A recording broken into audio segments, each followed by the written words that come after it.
రాజకీయం టచ్ కానీ అధికారంలోకి రాగానే ఇమీడియట్ గా ప్రారంభించినటువంటి సందర్భంలో జగన్ ఎలాంటి రాజకీయం టచ్ కానీ ఎగ్జామ్స్ పెట్టాడు. అప్పుడు కొన్ని ఇన్స్టిట్యూట్స్ కూడా మీకు గుర్తుంది కదా, విజయవాడలో మన ఆఫీస్ ఎదురుగుండానే ఇది ఉండేది, ట్రైనింగ్ వాలంటీర్ల పరీక్షలు రాయడానికి శిక్షణా తరగతి.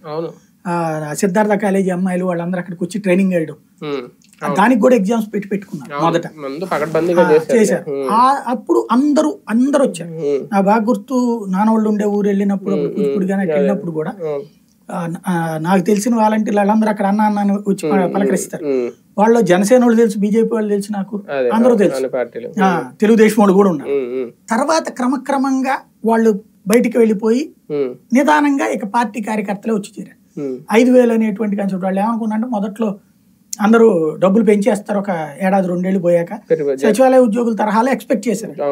అది రాదు, పర్మనెంట్ కాదు అనుకున్నాక నిదానంగా ఎవరికాళ్ళు తగ్గిపోతున్నారు. ఇక అప్పుడు ఆడపిల్లలు లోకల్ వాళ్ళు వచ్చారు. వచ్చే టైంలో ఎక్కడా కూడా సంక్షేమ పథకాన్ని ఎగ్గొట్టలేదు, ఆపలేదు. రెండవది, పార్టీ మనవాడు కాదనినో మన కులం కాదనినో ఎవరికి ఆపల. ఇది వాళ్ళకి అసలు మింగుడు పడట్లా.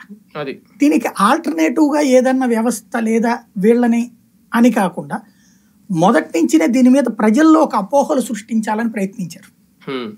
ఎక్కడో మైకు పట్టుకుని పవన్ కళ్యాణ్ వీళ్ళందరూ అమ్మాయిలను ఎత్తుకుపోతున్నారు, వ్యభిచారం చేపిస్తున్నారు, వ్యభిచార గృహాలకు అమ్మేస్తున్నారు అంటే ప్రతి ఇంటి దగ్గర కలక్కమంది. అది అతిపెద్ద రాంగ్ స్టెప్. అక్కడే ఫస్ట్ మైనస్.